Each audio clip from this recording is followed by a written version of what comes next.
రాకేష్ రెడ్డి గారు కూర్చోండి, కూర్చోండి. రాకేష్ రెడ్డి గారు కూర్చోండి.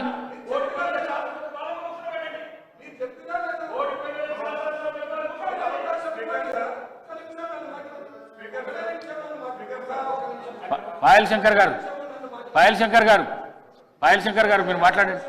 అర్థమవుతున్నాం. పాయల్ శంకర్ గారు మాట్లాడండి. మీరు కూర్చోండి, మీరు కూర్చోండి. వెంకటరామరెడ్డి గారు ప్లీజ్, ప్లీజ్. ప్రభుత్వం నుంచి సరి అయిన రీతిలో సమాధానం ఇచ్చి తృప్తిపరచాల.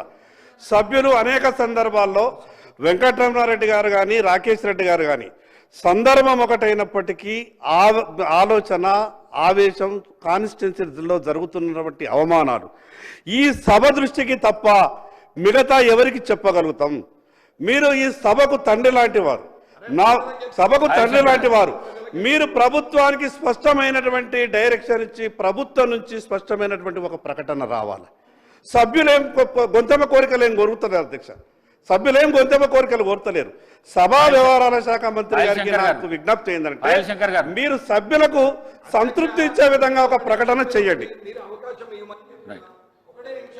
వెంకటరామరెడ్డి గారు ఈ సభ తర్వాత మీ ఇద్దరిని పిలుస్తాను, ఎల్ఏ మినిస్టర్ గారిని పిలుస్తాను, మాట్లాడతాను. మీకంటే ఎక్కువ ఆవేదన వెంకటరామరెడ్డి గారు వినండి. వెంకటరామరెడ్డి గారు వినండి, వినడం నేర్చుకోండి. కొత్తగా వచ్చిన సభ్యులు మీరు. రాకేష్ రెడ్డి గారు, రాకేష్ రెడ్డి గారు, రాకేష్ రెడ్డి గారు, వెంకటరామరెడ్డి గారు కూర్చోండి, నేను చెప్తా. మీరు కూర్చోండి, నేను చెప్తా కూర్చోండి. మీరు కొత్తగా వచ్చిన సభ్యులు ఈ విధంగా సభల అమర్యాద పరిచయం. మీరు కూర్చోండి, కొత్తగా వచ్చిన నేర్చుకోండి. నేను చెప్తా కూర్చోండి, కూర్చోండి. మీరు కూర్చోండి, నేను చెప్తా. వెంకటరామరెడ్డి గారు కూర్చోండి, మీరు కూర్చోండి, నేను చెప్తా. మీరు కూర్చోండి.